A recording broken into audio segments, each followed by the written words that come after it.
What's the power of AI? What if it could put an end to all the mouse clicks and keystrokes and make room for people to create? What if it could close the pay gap between genders by turning bias into equality?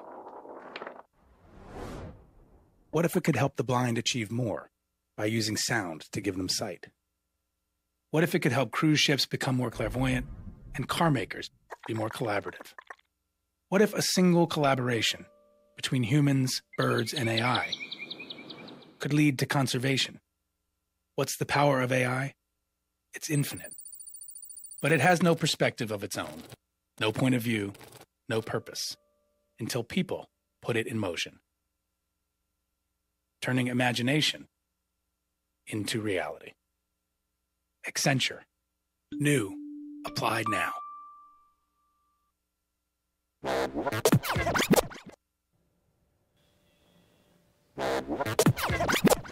Hi, I'm Marguerite De Leon, and welcome back to Think PH 2018. It's our third and final day. So for those who've been watching from the start, thank you very much. We're celebrating our 5th year of discussing how creative ideas using technology can grow communities exponentially. So this year's theme is Dear Future Self. Are your skills ready for the future? So we want to know how we can enable students to future-proof themselves to get the kinds of jobs that will last in the future.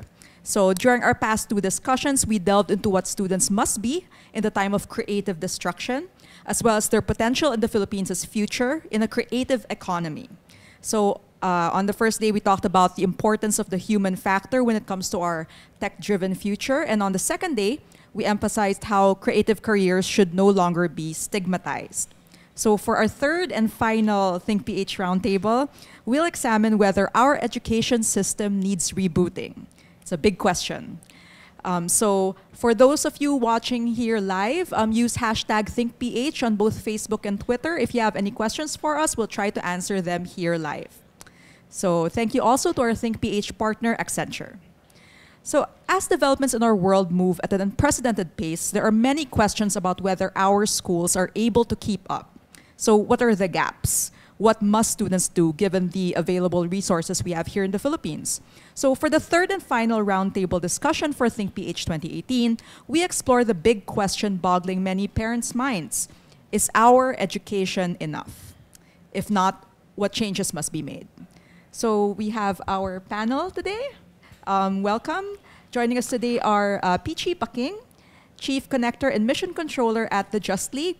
Peachy used to be in marketing and advertising, but after a sabbatical, she chose to devote her time to invest in the time and talent of the Philippines' human capital.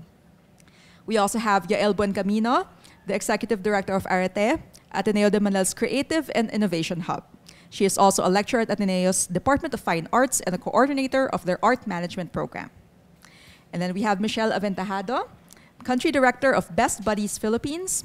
She's a teacher by trade and an advocate for the needs of individuals with intellectual and developmental disorders.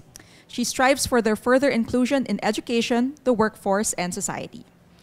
Next, we have Arvin Yason, Managing Director of Accenture Advanced Technology Centers in the Philippines. His career spans 2 decades, starting with an extended stint in the communications, media, and technology practices in North America and Asia Pacific. Arvin is the artificial intelligence lead in the Philippines. He helps companies understand AI's emerging and mature capabilities. He also collaborates with industry teams to deliver solutions for companies, combining AI with technologies such as IoT, blockchain, and cloud, and using methodologies like design thinking. And finally, last but not the least, we have Fritz Hoyle. She is the student team leader of Team Co-op from the Cebu Institute of Technology University, the grand champion in this year's Program the Future, the Accenture Technology Campus Challenge for Tingog, a reading and speech app designed to help young children with cleft palate. All right, that was a very long introduction for all of you. Marami kayo today. You guys are the most. Yeah, we've had like 3 days and we have the most panelists today. Thank you very much for coming. So let's get the ball rolling. Peachy, we have your first question for you. So you've gone on talks about this before, about the state of education. So can you give us an overview of the current landscape? Is it enough? I You ask very difficult questions, but Yes. I'll try my best to answer as candidly as possible. The education industry, and allow me to call it an industry, is no different from the IT, BPM, banking, marketing, communications industry. Currently, people driving the industry find it difficult to reconcile the fame and fortune that they have built on past models with the fear and anxiety of a future that's in flux. So that's the sense I'm getting every time I give these talks and when I do corporate trainings and consultations with academe. Now, we can choose to either react or respond. And reacting is very primal. Fear is a reaction. So there's a lot of fear going around, and that's normal. It's human nature. But you can also choose to respond. And to respond is to be very critical and very deliberate, and it starts with asking the right questions. We always say, we might not have all the answers, but we must ask the right questions. And for instance, if we are facing a future where 80% of jobs are yet to be invented, what sort of curriculum do we write? So do we ask ourselves that? How will it be taught? Who will teach it? Will we use pedagogy, andragogy, hotology? So there are lots of questions that we need to ask. Maybe not answer immediately, but at least keep in mind. Furthermore, current education, current institutions have legacy infrastructure and processes and human and non-human resources that we all need to transition. That is neither painless nor cheap. So it's very difficult. There is intent because you hear a lot of conversation in a lot of universities, a lot of education institutions. There's a lot of conversation. But I think there are fewer actions. And that's what I am deeply concerned about. We talk a lot, but action is very few. The actions are very few. So is it enough?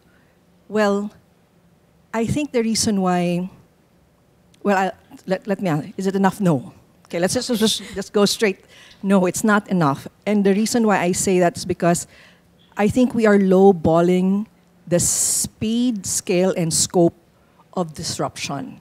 And if I may just show you, and the reason why we lowball it is because we are referencing the old diffusion curve when, let me just show you this slide.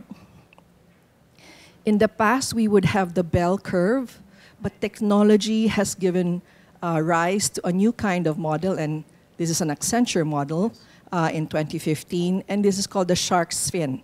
Look at how contracted the changes and will be. And I think we have underestimated a lot of things. So what worries me is, will we be ready in time? Or will we be caught flat-footed? So that's a big question I'd like to throw out there as well. Okay, thank you. Let's try to concretize the problem a little bit by asking this question for each one of you.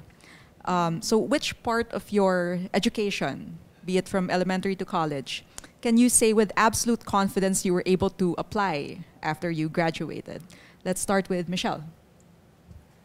Okay, so I actually will answer from both ends. There's this saying that teachers have that's actually everything I need to know I learned in kindergarten, right? So that's basic principles. How to be a kind human, how to just be compassionate and have manners, those types of things, which of course you apply still today. At 45, I apply that. In college, I think the things that I learned, I did go to school to be a teacher. So my degree is in education. I've used what I've learned in those classes throughout that practicum, that student teaching and the interning, I've used that in dealing with all children of all abilities. So for me, it was very practical in that sense. In addition to that, I've learned also how to work with people and how to invest time outside of myself. And that I learned actually through my sorority, because we had a philanthropy arm.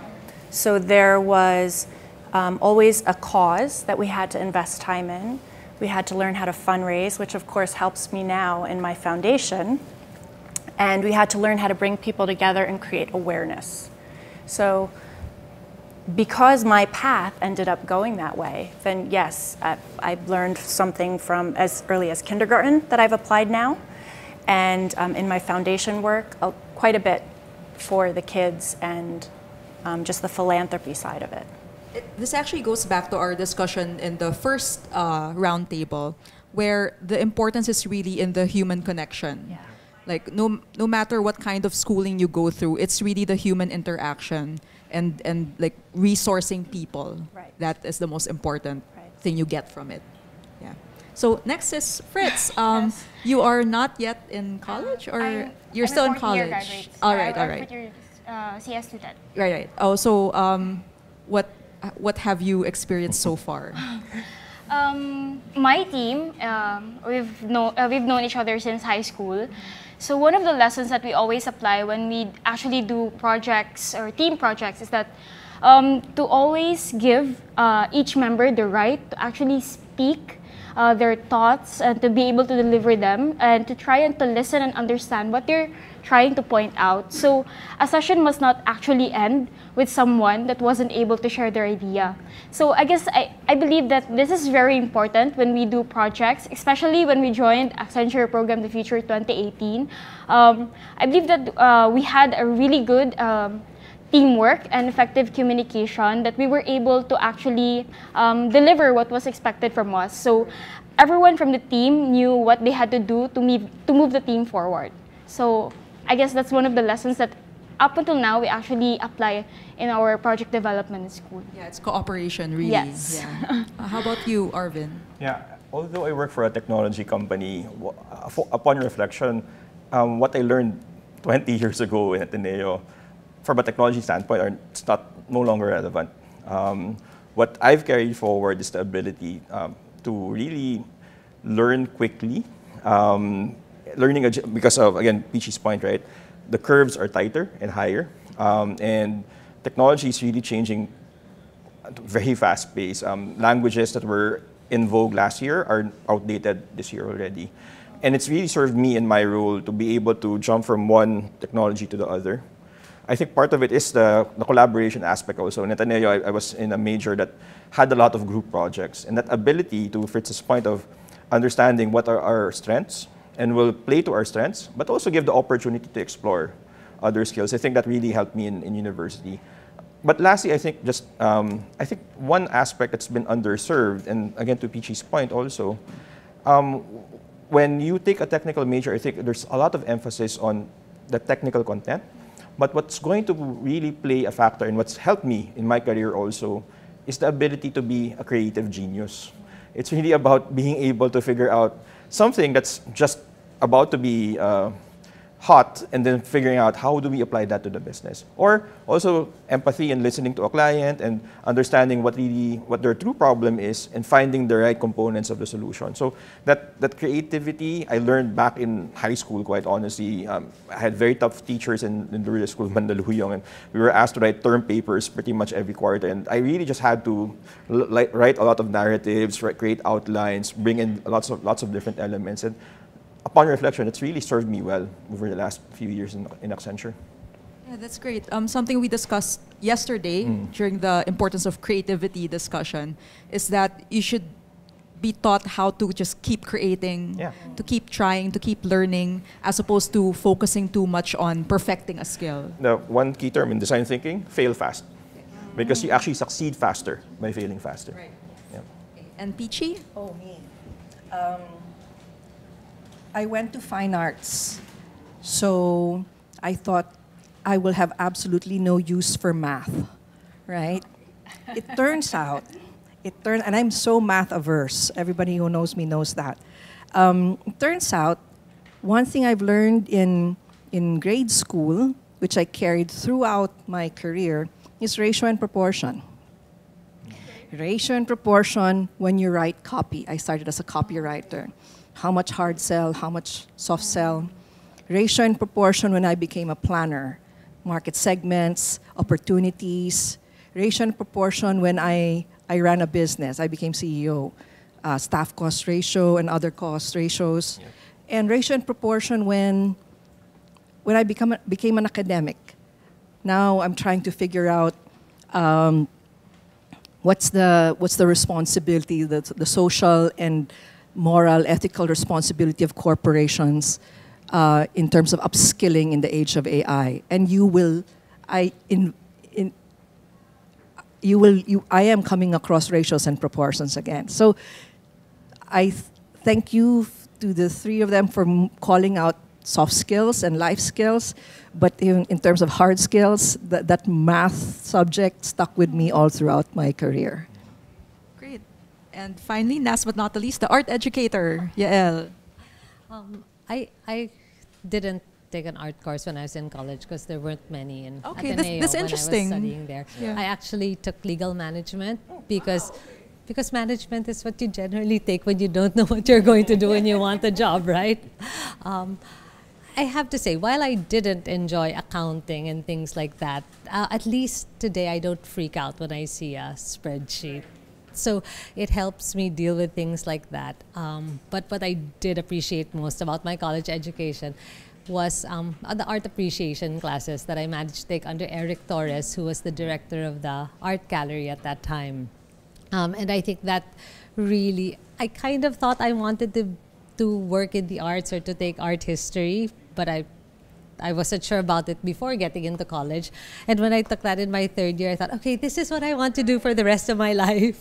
So I think that the broad college education that you get from Ateneo, while some people find it too broad, I think it also helps you see what's out there and figure out what you want to do going forward. So I think it's also valuable to have classes like literature and philosophy and theology because you don't get to do that after college. So it's a good time in life to be able to do it. If I could jump in. Yeah, sure. One thing that's really relevant in AI right now is ethics. And I still remember Philosophy 101, John Stuart Mill, the Greatest Happiness Principle. It's actually been a touchstone for us when we need to make those decisions about how do we design this so it's accessible to everyone, it doesn't exclude the group. We always say, okay, let's go back to John Stuart Mill and Heidegger and all of those guys and try to go back to the basic principles of what is ethical. Right. Okay. Another question for Yael. As a teacher, so what do you think students need to learn outside of school? Outside of school? Well, I think that the skills that they talked about are very important.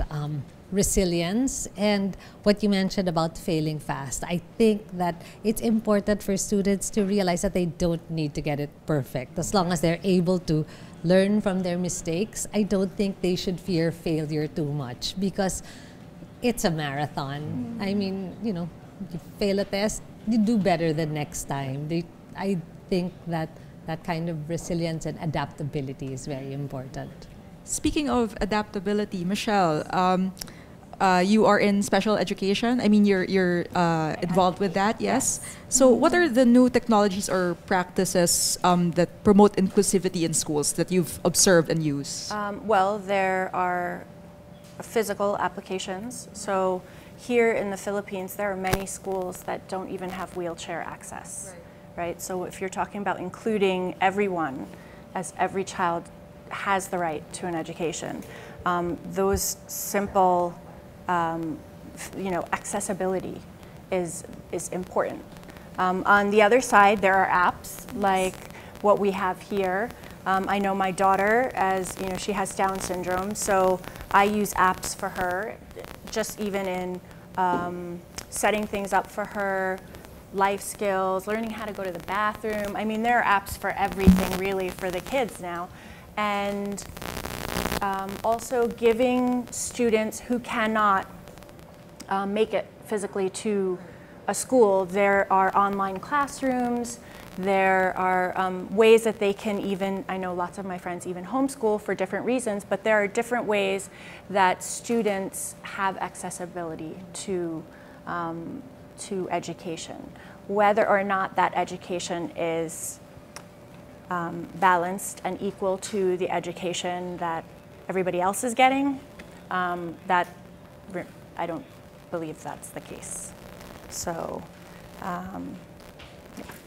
So you mentioned Fritz's app. yes, I did. I believe it's the perfect time for her to introduce it. So Fritz, could you tell us a little bit more about your winning app? So our winning idea for Accenture Program the Future 2018 was a reading and speech application for children between ages 3 to 8 years old with repaired cleft palate. So what inspired this innovation was a question asked our mentors asked us during the PTF kickoff event. So this is when we actually meet our mentors. So our initial plan, the team's initial plan, was to simply create a reading application for children. And through that, we want to bridge the gap between NGOs and people who need their help. Then our mentor asked us to think about a community where our innovation can actually change their lives. So that's when we came across the repaired cleft palate community, or the cleft palate community. So as we all know, there are only 4 institutions in the Philippines that actually offer speech-language pathology. So that's 3 in Manila and 1 in Cebu. So in Cebu, Cebu Doctors University only offers the speech-language pathology. So with that information, we can say that speech services is not as accessible as we think it is.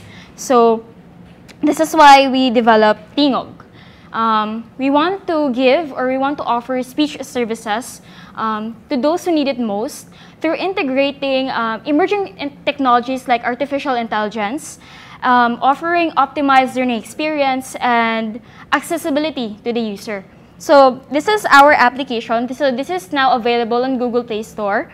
So we have our three main features is it's learning outline. So we have the early sounds, the middle sounds, and the late sounds. So the learning materials that we used for this came from Ms. Genevieve Roble of Cebu Doctors University. So they provided us with the learning materials that we could use and that we could integrate into the application. So we have the early sound. So let's take this.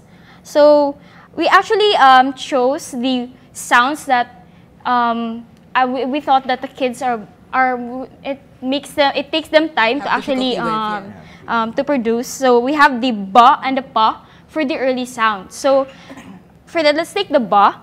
So actually a sound can be found at a different placing in a word, within a word. So we have the initial, the medial, and the final. So let's take the initial. The word is bye.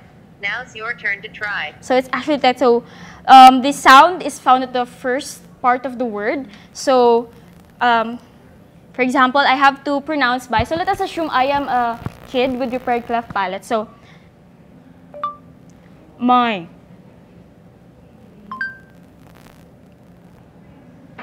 That's okay. You can try it again. So we included positive reinforcement in the application since our target market are kids. So even if we also, through the application, we want to boost their self-esteem, that they don't have to rush the training.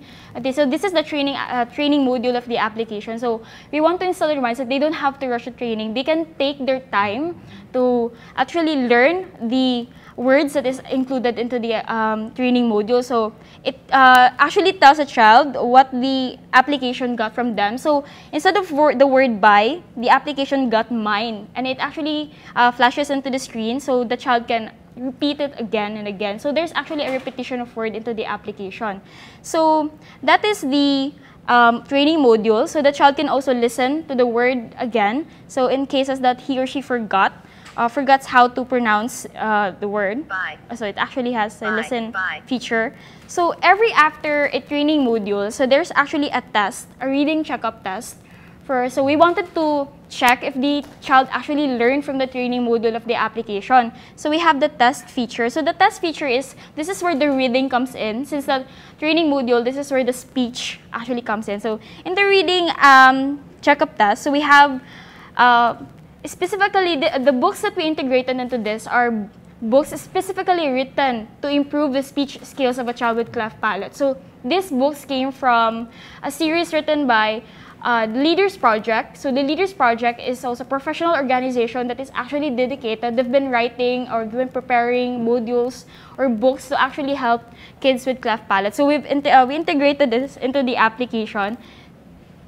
So this for the early sounds, we have the bumblebee. So for example, I'll take the listen button or the listen feature is not included anymore. So this is a test. We want to see if they actually got it right. So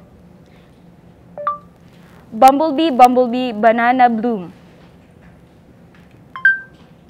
Way to go. You've got this. So it actually says that you got it right. And another feature of the application, it actually tells the child if he or she mispronounced a word on that sentence. It actually tells which word he mispronounced. So these are the core features of the application. So we also added another two features. It's called articulation exercise and Tingog helps. So the articulation exercise is actually it's a feature where it teaches a child how to properly pronounce the sounds. So for example, we have the early sounds. Let's have an articulation exercise. So it actually teaches a child how to properly produce a sound. Yes, it actually has a video demonstration. So another feature is the Tingog Helps. So the Tingog Helps is a text-to-speech application. So, and in instances where the child actually encounters words that is unfamiliar to him, or in cases that he wants to communicate with this person, and that person actually does not understand him, or the child does not have his guardian with him, so he can use this feature to actually communicate with that person. Also, for example, if you want, he or she could type the word hello or hi, so and then process the speak button. So it actually converts the text to speech.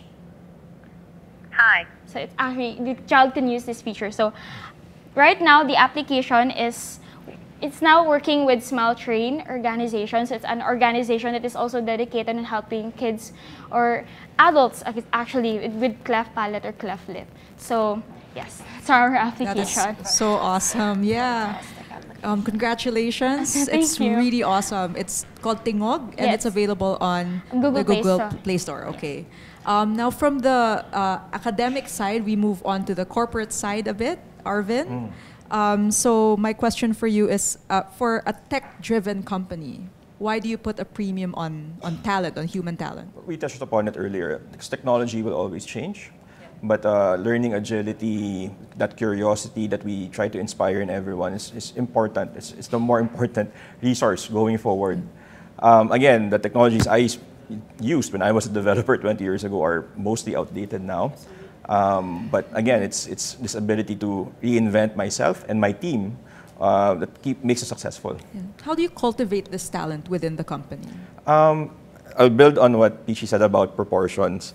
Actually, about a year and a half ago, we started this experiment where we actually allowed our employees 1 hour every week to work on a passion project. And we made resources available to them. We built these physical locations we call the playhouses, and we allowed them to bring in subject matter experts. We gave them hardware for prototyping, and we told them, do whatever you want in that 1 hour every week, right? And it's really been a success. It's really driven a lot of innovation. A lot of it has actually circled back to our clients, right? But it's also inspired a lot of these team members to actually also reach out outside of Accenture. So for example, one of the coaches, Fritz's coach, actually Bradley in Cebu, was part of that initial wave of people who was part of that innovation program. And we were taking it outside because, again, we realized that if an organization like Accenture needs to reinvent itself, we need to partner with the broader ecosystem, with the schools, etc., to bring what we're learning outside as well. So that's the contest, like Program the Future, and other initiatives we work with other organizations and institutions. Because again, learning has to evolve. The pace of change is really, really quick, and using traditional methods is not enough anymore.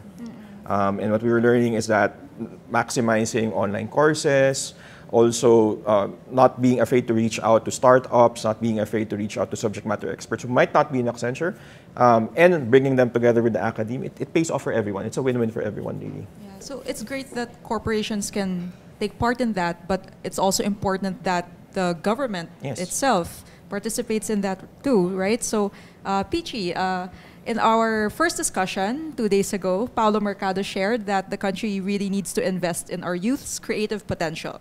So what are the soft and hard skills students need to cultivate, like with help from the government and the schools? I'll keep the government out of this for a while, Okay. right?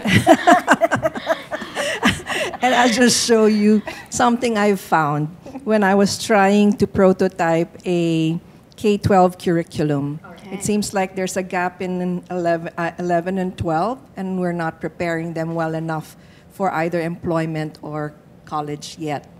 So we were working on a prototype curriculum, and I stumbled upon something from the D School in Stanford, and I felt this is perfect. So note that it's not specific subjects, but core abilities. Maybe, again, like changing the questions that we ask. What abilities would we like to cultivate in the next generation of the next generation workforce? So you can look this up online. Just look for D School 8 core abilities. I won't go through everything. But what I was really fascinated by was this was brought to life by Fritz. And I was listening to her explain her app, and I said, check, check, check. You know, navigating ambiguity. Things will not be presented in black and white. We must be comfortable with gray. And we must be able to sort of wade through the gray and find our answers. Learn from others, people, and context. She was talking about, basically, this is empathy. You must empathize with a person, you must empathize with the context and the constraints a certain actor exists in, and synthesize information. Everybody talks about critical thinking. Yes. I think more than critical thinking, because critical thinking is analysis, is creative intelligence. Yeah? And that is synthesis. Being able to transfer learnings, break things up and say, why don't we take this and transfer, like shrimps, what can we learn from shrimps and apply it to children, etc. We must be able to have that capacity to synthesize this deluge of information that already is with us. Experiment rapidly. We discussed that. Move between concrete and abstract. Build and craft intentionally. Communication skills. I watched your first episode, the sustainers, the maintainers, and the explainers. In fact, they say the next skill for IT professionals should be able to explain what they do to non-IT people. So to communicate deliberately and design your design work. What is my design problem, and how am I going to bring together a team that can address this? You must be able to break it down and say, okay, then I would be needing this particular crew. I'll assemble this crew to solve this problem. So note that they're not subjects, they're abilities. And these abilities can be cultivated across all, if not many, subjects. Yep. That's great. And Yael, Arete is a great place for students to explore those abilities, right? And it's a great initiative. And I was from Ateneo, and I'm a little bitter that I wasn't able to experience it when I was there. Like it started getting built like when I graduated, I think. So yeah, it was a missed opportunity. So like sobrang lucky lang ng mga students now. Yun. But I want to ask, like, what more updates do you think the academe could pursue in terms of exploring these abilities, besides having creative hubs? Well, I think the creative hub just provides the space to experiment, and I think that open space is very important because it provides the academe and teachers and even students a safe place to try out new things, new ways of teaching, new ways of learning. I think that traditional departments in universities tend to be a little, I mean, they have systems already that they follow, and it takes a while to change them because they are time-honored systems. So having a space like this where they are allowed to experiment and fail, I think is important. So I don't know how we will address the needs of the future, but providing people with a place to connect to other people from different disciplines, keeping the conversation going. And I think one of the things that we're really trying to do is after each conversation about a topic, we've had one on education, which was a part of that, and AI and the future of labor. We encourage everyone who was in those conversations, we hook everyone up and we say, if you want to pursue something, we're happy to help you. We'll give you the support that you need, put you in touch with other people. I think that's how learning institutions can help. Thank you. Michelle, speaking of that, like, can the current education system address special education needs? I mean, considering that Aratic, there are places like Aratic for like traditional students. Is it enough? Is the current education system here enough for those with special needs for the future? Right now, the current education system is set up that we have general education schools and we have SPED centers. Okay. The work has been done, the studies have been done. It's proven that hosting or holding classrooms that are more inclusive are the way to go. It's good for the students who are being included. It's good for the students who are being exposed. It's good for the teachers. It's good for, I mean, pretty much everyone who's involved. Inclusivity is, inclusion in the classroom is where we need to be heading towards. I know DepEd has been setting up different public schools where there are clusters. Because what happens usually is when a school opens up and says it's inclusive, everyone in the area sends their kids to that school, and the ratio no longer is not conducive to an inclusive classroom. And so what they're doing now, I know, with the help of AusAid and BEST, they have cluster schools. So there'll be 3 schools, they open up and they say they're inclusive. They work with the teachers and they work with the administration, and then they set up this inclusive classroom so that the 3 schools no longer, one doesn't become a magnet anymore. We need inclusive classrooms. We need private schools to have inclusive classrooms. We need public schools to have inclusive classrooms. We need kids of all abilities to be given the same opportunities in education that everybody else is entitled to. Right now, that's not happening.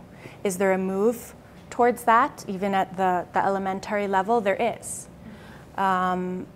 It's all-encompassing. When you have kids of different abilities in the classroom, you see the soft skills that we were talking about. You see that come alive. The kids become more compassionate.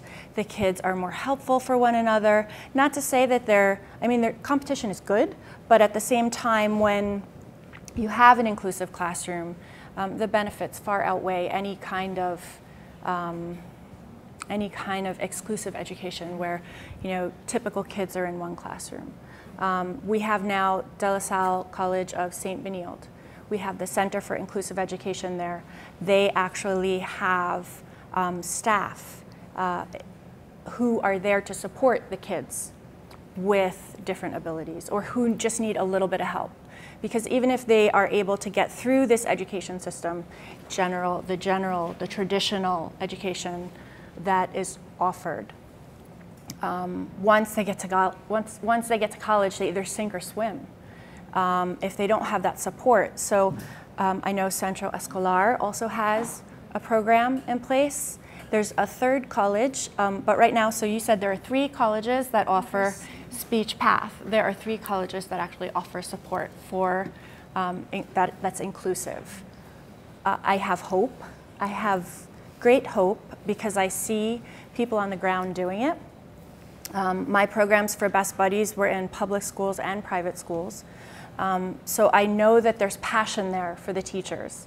I've been a teacher, a new teacher just wanting to make the difference in one student's life, knowing that you can change the world one student at a time. And I know there's passion there to do it. We need the help from the government and DepEd and maybe even to reassure the teachers that it can be done. Right. You don't need a specialized degree to be able to teach to a classroom of kids with different abilities. You just need to teach every child. So I think it can be done. Are we doing it now? No, not yet. But we may be able to. I think it can be. I think, well, if you look at the countries where inclusive education is flourishing and thriving, England has been doing it now for almost 30 years. The United States, we're probably, when it comes to inclusive education, I don't want to guess, but I'd say we're probably about 15 to 20 years behind. Right. Okay. Do I think that we are capable of getting to a point where we are hosting or holding inclusive classrooms? Yes, absolutely. If we learn from everybody else who's doing it. Yeah. There are, so many books written on inclusive education and so many teachers who have done it before, whether it's because they've been trained or just naturally know. I was in a classroom, I had a teacher who would take a rolled up piece of paper towel. And this is before diagnoses were really there, right? I had a classmate, she'd take a rolled up piece of paper towel and she'd put it on his lap and she'd say, okay, this is your seatbelt. You can't get up from your chair until you have to ask me to take your seatbelt off. This was years ago, right? And at that point, there wasn't these diagnoses that we have now, and now it's an epidemic for kids with autism, for kids with ADHD, which, ironically enough, the screens don't help that, right? Mm-hmm. So, do I think it's possible? Absolutely. If we learn from some of the experts, if we get in there and we're okay, the teachers and the administration are okay to make some of these mistakes. As long as the kids don't get hurt, we'll figure it out along the way. Get the kids in the classroom. It'll all follow. A teacher will be able to, when I went to school, they said, you teach to every child's need. General education and traditional classrooms do not do that. So for it to move towards a more inclusive education model, there are maybe it's the fear of the teachers, it's the fear of the unknown, it's something new, it's change. Change always is hard. But I have hope that it can be done. Absolutely. All right. Let's move on to someone who's still studying.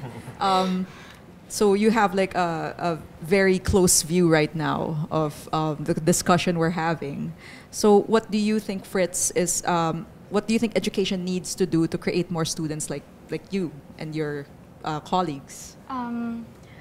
Right now, I am very thankful for the quality education that I am getting from my university. So that's Cebu Institute of Technology University.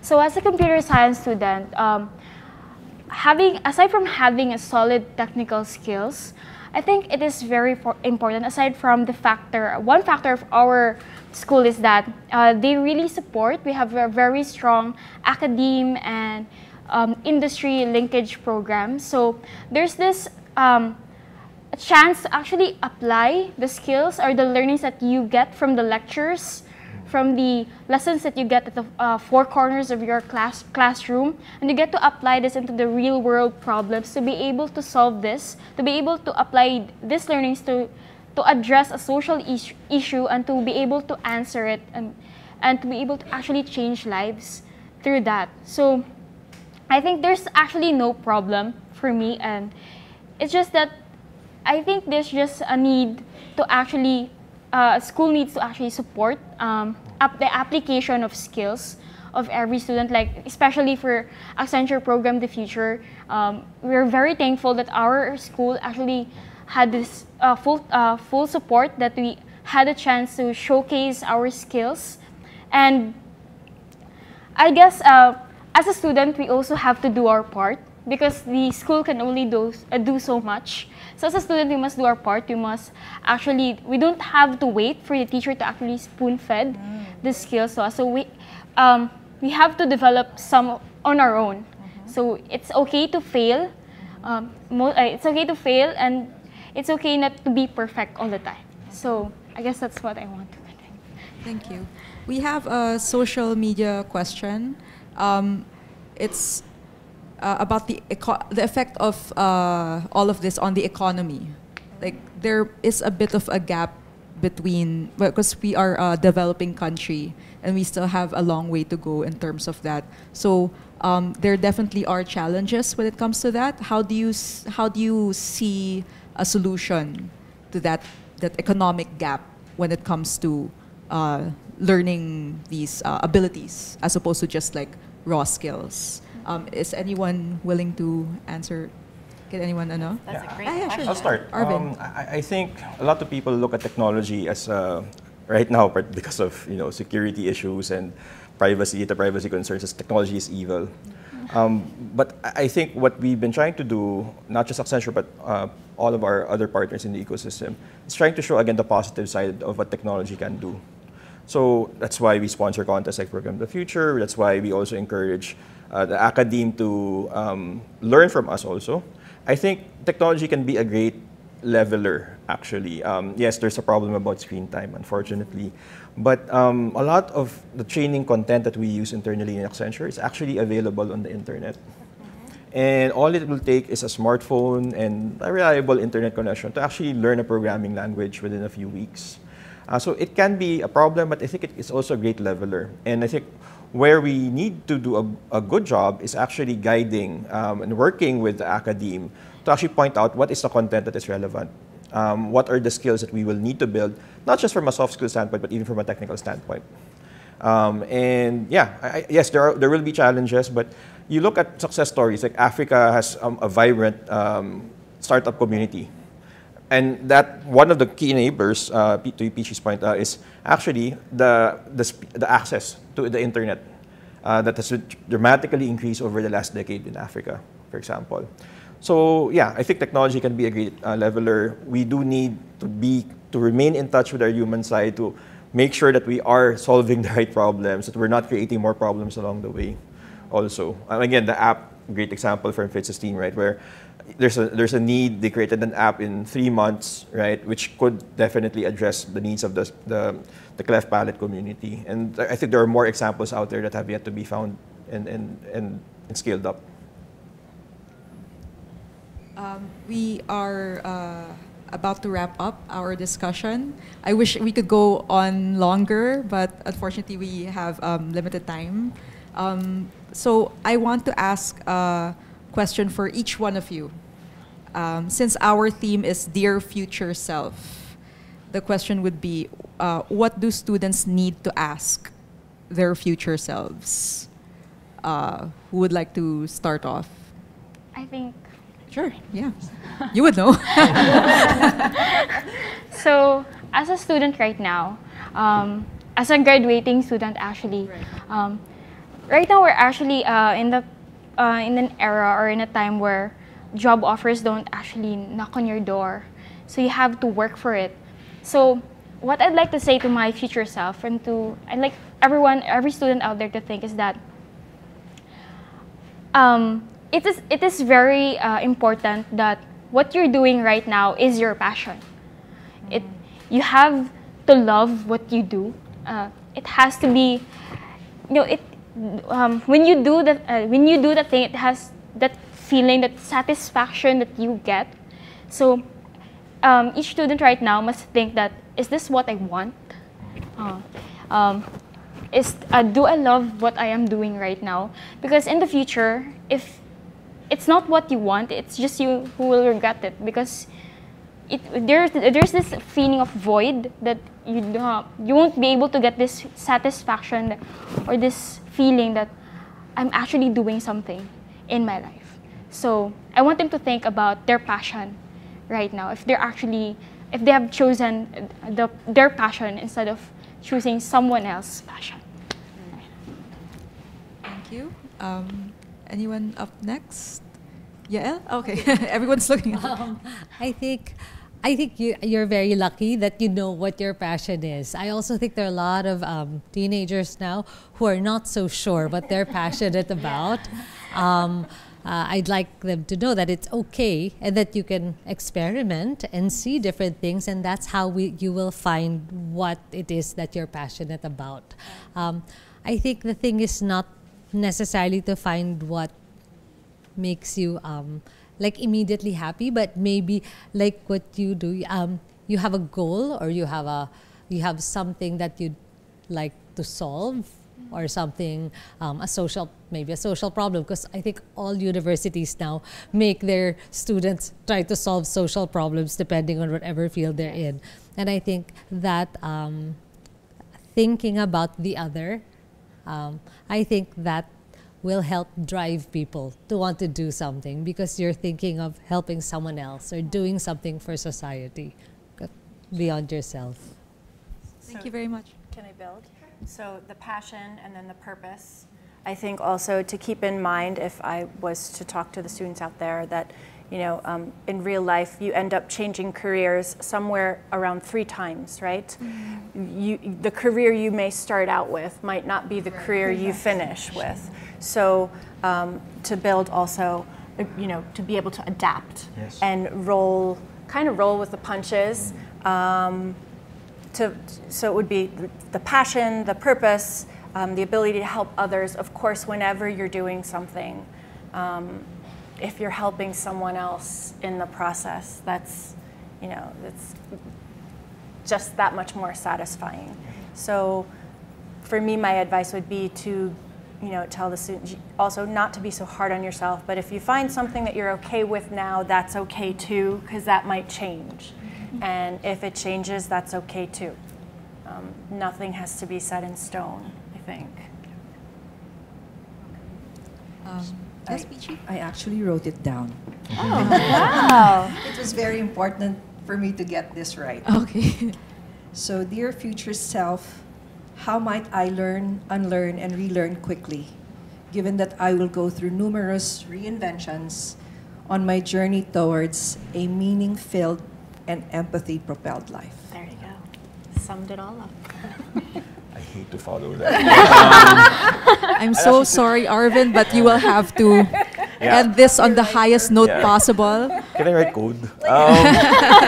No, I'll try to synthesize. Actually, I think what I've learned, what I would tell my past self actually, is that don't focus too much on making your parents happy or finding that high-paying job straight out of Ateneo. Just go out there and do something that you're passionate about. And yes, it will evolve. And what I've discovered over the last 2 decades, it's no longer really about me. It's about the team that I pull up alongside me. And the people that they pull alongside themselves also. It's really, it evolves over time. And I think, again, my 21 years ago, my key concern was, is it an Ayala office? Is it multinational?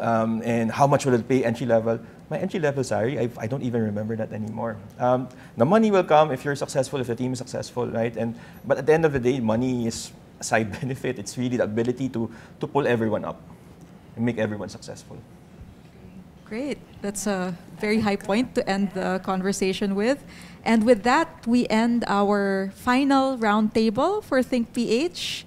You already synthesized more or less. It's actually amazing because our past 2 discussions have also had like panelists from very different backgrounds, but they all end up saying the same things. That it's about soft skills, that's about having abilities as opposed to just like really hard technological skills. And it's also geared towards solving social problems. So as a whole, what I've been able to observe is everyone admits that it's a changing world, and it's absolutely imperative for us to adapt as opposed to just like watch it go by. And to thrive, we need constant reinvention. We should never be complacent or be satisfied with what we have here and now, because it will always just keep going with or without you. So we mustn't box ourselves in, because what we think we're passionate about now might change in the future. So we need to have the kind of mindset that is open to that kind of drastic change.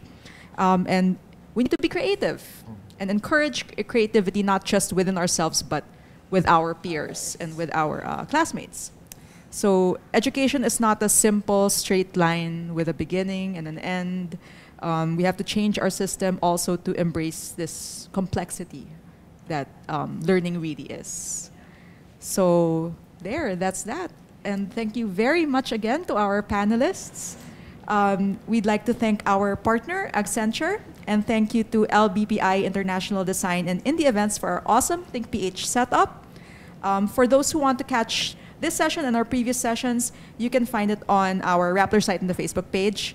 So thank you, everyone. Thank you to our panelists. Thank you to our viewers. Thank you, everyone, for joining us in our ThinkPH series. We'll see you next year. Keep the conversations going and aim to reinvent ourselves. I'm Marguerite De Leon. Thanks for watching.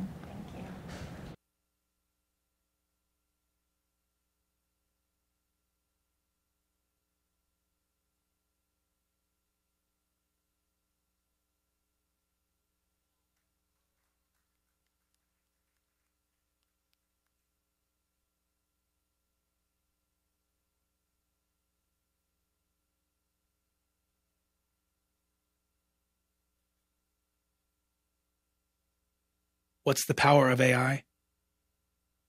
What if it could put an end to all the mouse clicks and keystrokes and make room for people to create? What if it could close the pay gap between genders by turning bias into equality? What if it could help the blind achieve more by using sound to give them sight? What if it could help cruise ships become more clairvoyant and car makers be more collaborative?